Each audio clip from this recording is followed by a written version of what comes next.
I presently have PhotoPaint open, and I've gone ahead and opened a raw camera file. And of course, by default, as with Corel Draw, all raw camera files will open up in the Camera Raw Lab for you to make any required adjustments before moving ahead with any design work.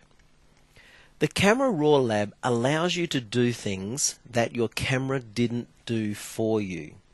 In other words, if you choose to set your camera to save your images in a RAW format, what you're doing is you're taking the decision making away from the camera and allow it so that you yourself can make those decisions, and that is a very good thing to do. If your camera is set to capture images and convert them to a JPEG, TIFF or some form of bitmap format, there is a compression being applied, and that means that you're losing image quality and integrity. And it does that so that you can save lots of photos within the memory of the camera. Of course, raw camera files take up a lot more disk space. So we've got an image here, and it was around about a 6 megabyte image, just to give you an idea of the file size. And it does need some color correction, so we're going to work our way through the Camera Lab. How does it work, and what are the things we should be looking for? Well, before we start adjusting our image, we need to decide 48-bit or 24-bit.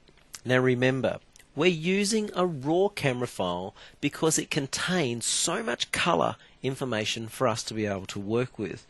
So dropping from 48 to 24 does mean you will lose information.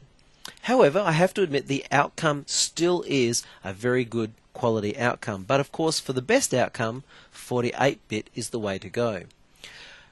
I will note for you right now, you will need to go to 24-bit mode for a number of effects within both PhotoPaint and Corel Draw. So if ever you see them grayed out, it may be because you need to swap from 48-bit to 24-bit mode. Well, we need to start on the first page, the Color tab, and start with white balance. Well, as shot from the drop-down menu is as shot, as you can see. Auto allows the lab to make some decisions for you and do it automatically. I'll choose that option.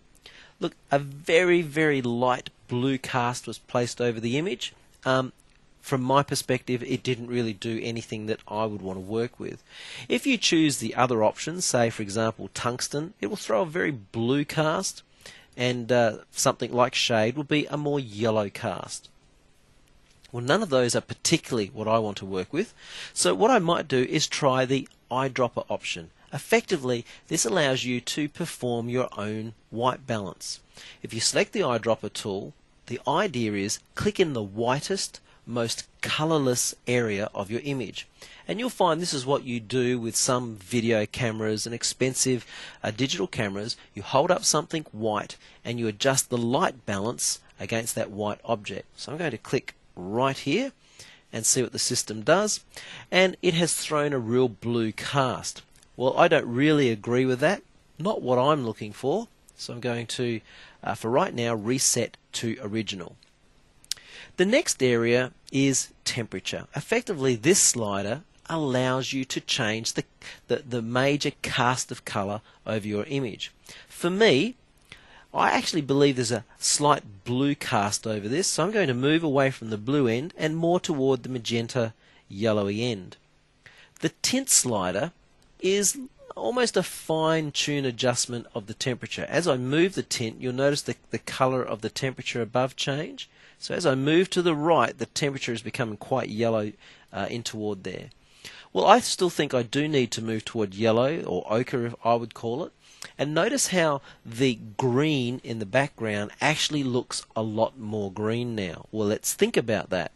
If we have a blue cast and we move more toward a yellow ochre tint, well, of course, blue and yellow makes green, so our green will be more highlighted and, of course, a richer green color.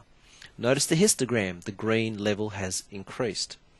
Saturation really will make your image look more vivid in one direction or pale in the other direction. But for right now, I'm going to reset to original, and I would just minutely adjust that one and minutely adjust to about there, and that would be my temperature and tint adjustments for the moment. Let's go ahead now and look at the lighting area. The next three sliders we're working with are all really to do with lighting. At this point, it pays to watch your histogram and to watch these two little hints buttons, if you like, or actually they're warning buttons, and I'll show you how they work in a moment. For me, I always like to go to an extreme just to see what something does. And in going to the extreme, you'll immediately notice the hints option. This particular one here says we're now clipping the image, and really we can see that.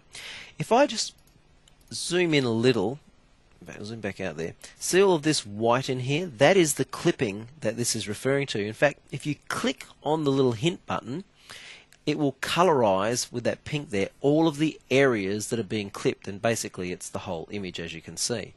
So exposure, be careful of it. Let's go to say 0.6 and see what that looks like. Well, even though I've come down so far, according to the hints, well, it's still overexposed. Let's come down a little lower. 0.3. Now here's the thing. I'm almost back to a 0 value and still it's saying it's overexposed. Let me quickly turn off the highlighter that's highlighting the clipped areas. And I want to quickly show you this. Exposure gives you that sense of brightening an image. And even though that really, at first look looks okay, it's actually damaging the image. If I zoom in a lot closer, we can see all of that white damage there. So make sure you watch the little hint option there. So I think for us, we'll go back to 0, or actually we'll try 0.1. And even there at 0.1, or no, at 0.1 we're okay. We'll just go up a little, 0.2. And 0.4, say. How far can we go? There we go, and the hints are letting us know we're clipping. So really, what do we have? Like a 0.3 variance we could work with. So I'm going to go back to 0.2 and stay there at that, and zoom back out. Now the next area to work with is brightness. So I'm going to work with brightness. I'll go straight away up to 50% and just watch my hints area here, and watch the histogram. That really did help balance the histogram out a bit. Our perfect histogram would be effectively starting right in the left hand corner all the way over to the right hand corner with even color balance throughout. That is rare and very rarely ever happens, so we're looking for the best compromise possible. As I move brightness to the right, well, of course I'm going to shift colors to the right, so be a little careful. And that looks okay, so I'm going to create a snapshot. So click create snapshot, and I've got a reference to come back to at this point.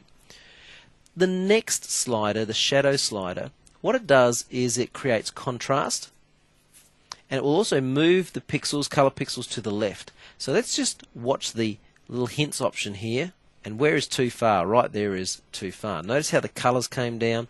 If we click the button, we'll see all of the highlighted areas, and you see there's little dots of green just in there. I'll exaggerate that a bit more for you. See all those green areas in there? Okay, so come back to say a value around 30. No, we're still clipping a little bit underneath that. And notice the histogram suddenly jumps to a more or a fresher, better looking histogram. Okay, well I'll take a snapshot of that as well. Well, I can alternate between those two. That one's just a little lighter and possibly lacking contrast. This one I do think looks a little better. The one comment I would make is it looks a little too vivid. A little too green, a little too pink. So right now I would desaturate just to pale off the image a bit, but I've got to be careful, otherwise we'll lose contrast. A little bit more. And I don't mind that. So I'm going to create a snapshot of that. Well, we're next going to look at the details page. Sharpness, luminance and color noise. To work with them, you really need to zoom into your image very, very closely. And it's only at this level of zoom that you will get a good idea of the effect that they're having. Luminance is a little bit like a snowy grey pixels appearing within your image. Let me just adjust this by a value of 1 so you can see what happens. Notice how it almost looks like a slight little blur took place? Well, it removed all of the whitey grey pixels, and there's many of them throughout the image. Now if I go a lot further and really increase the luminance noise area, you'll notice it didn't make that much more difference. A slight more sense of blur. So really, you want minimal blurring, obviously. So a value of 1 or 2, in this particular case anyway, is what we're looking for. So I'll type a value of 1 in. Color noise, in this particular image, oops, I'll need to adjust that again, there we go. The color noise in this image is actually, there's really not a great deal there. If I adjust the noise right up to here, you'll find you won't see a lot of difference. Color noise it's like random colored pixels appearing where they simply shouldn't be. That's what you would call color noise. And in my case, I really can't see any, so I won't adjust this at all. Well, sharpness is something I would adjust after I have adjusted luminance and color noise. It allows for some of that blurring effect that gets created. So if we adjust the sharpness to say 24, just watch the edge. See how the edge just cleaned up a little? I'll turn that off again.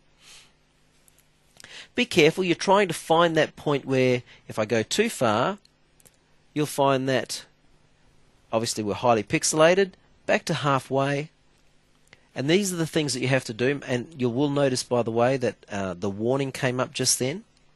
So do pay attention to that.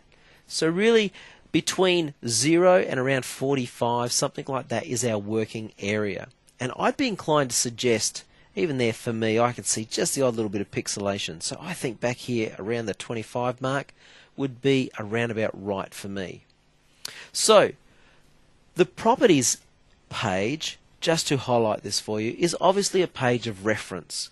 If you ever took a photograph and you thought that was an absolutely perfectly taken photograph, at least here you can come and see when you took your photograph and all of the settings that you actually had. So properties is great, I think, from that perspective. Well, I'll zoom back out now, and that's effectively my image, and I'm happy with my end result. So I'm going to click OK, and that's it for the Camera Raw Lab.